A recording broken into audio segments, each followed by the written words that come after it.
Since we've talked. Yeah. I'm curious about Zach Oaken. There's only so much time that you have to work with a guy like that who's coming fresh out of high school and is brand new to campus.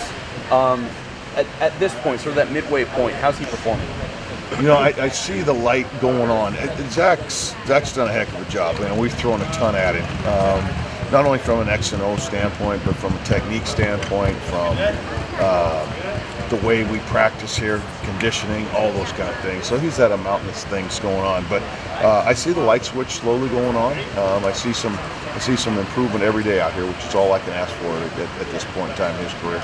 Scott said that young guys like this who finish high school early and join up early enough for spring ball, it's typically you throw them in there and they start to find themselves drowning. Is that sort of been the case for him? Or? Yeah. Exactly. You kind of see what sticks. What's really going to help Zach is when we come back in August, and all this is going to be things that, everything what we're doing are things that he's going to be hearing for the second time rather than the first time. So I think that's when you're going to see him really starting to feel a little bit more comfortable. Where have you been working him the most? He's been working inside both center and guard, so he's getting a lot of work, a lot of reps. Have you still been moving a lot of guys around at center? Oh yeah. It's a cast of thousands right now. who are a couple names that have been jumping out at you that might fight for 1-2 at center?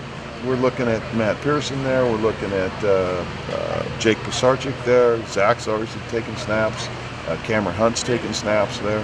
So we're rolling quite a few guys in there, and what that's going to do is obviously just help us decide who are going to be our prime candidates come fall camp. Speaking of Matt, at this time last year, he was relatively low on the depth chart, maybe not considered to be in the plans next fall. Now, a year later, he's battling for a starting job. Have you had a lot of players come that far that quickly from a walk-on situation?